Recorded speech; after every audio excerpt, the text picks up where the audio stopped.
তৈরি হওয়ার ২৪ ঘন্টা পর বেহাল রাস্তা। ২৪ ঘন্টার মধ্যেই উঠে যাচ্ছে পিচের আস্তরণ। রাস্তা তৈরিতে দুর্নীতির অভিযোগ তোলা হয়েছে। কাজ বন্ধ করে বিক্ষোভ গ্রামবাসীদের। কাজ বন্ধ করে বিক্ষোভ দেখাচ্ছেন গ্রামবাসীরা। উঠে যাচ্ছে রাস্তার পিচের আস্তরণ। আমাদের সঙ্গে ফোন লাইনে রয়েছেন আমাদের প্রতিনিধি অজয় শাহ। অজয়, কি অভিযোগ করা হচ্ছে বাসিন্দাদের তরফে?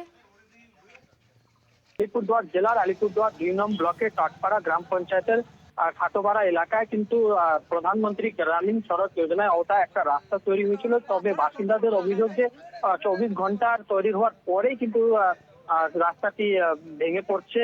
এই নিয়ে কিন্তু ক্ষুব্ধ গ্রামবাসীরা কাজ আটকে দিয়ে তারা বিক্ষোভ দেখাচ্ছেন। বাসিন্দাদের অভিযোগ যে সরকারের তরফে তাদের এলাকা প্রথমবারই রাস্তা হয়েছে, তবে রাস্তাটি এত নিম্নমানের হচ্ছে যে রাস্তা বেশিদিন টিকবে না। তাই তারা চাচ্ছেন যে সঠিকভাবে কাজ করা হোক, যে শিডিউল রয়েছে শিডিউল মোতাবেক কাজ করা হোক, ভালো করে কাজ করা হোক। এই দাবিতেই কিন্তু বাসিন্দারা এদিন বিক্ষোভ দেখাচ্ছে।